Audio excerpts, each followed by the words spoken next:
Hello hi అండి. ఒక చాలా ఇంపార్టెంట్ విషయం.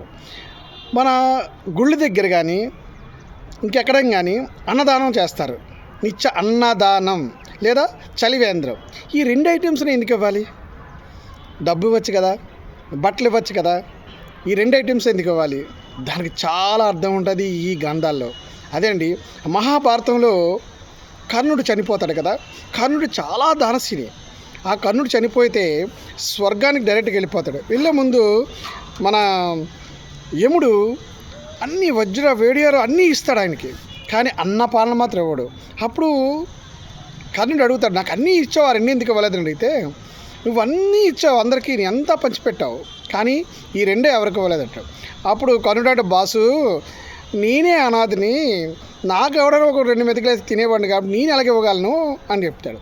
అప్పుడు యముడు ఇతనికి పర్మిషన్ ఇస్తాడు, 15 రోజులు పర్మిషన్ ఇస్తాడు. మీరు భూలోకంకి వెళ్ళి అన్నపానీయాలు మీరు దానం ఇచ్చి మళ్ళీ రండి అని. అలాగే భూలోకంకి వచ్చి అందరికీ దానం ఇచ్చి వెళ్ళిపోతాడు. అప్పుడు యముడు మళ్ళీ అతనికి అన్నపానాలు ఇస్తాడు.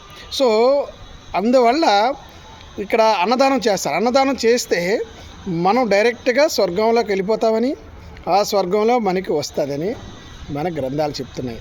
అందుకే అన్నపానాలు మన భూలోకంలో పంచుతారు. అందుకే అన్నదానం చలివేంద్రం. మీరు ఎప్పుడైనా చూడండి, ప్రతి చలివేంద్రం పక్కన ఎవరో వాళ్ళ ఫాదరు లేకపోతే పార్టీకి సంబంధించిన పెద్ద ఆయన ఎవరినో పెడతారు ఆ పక్కన.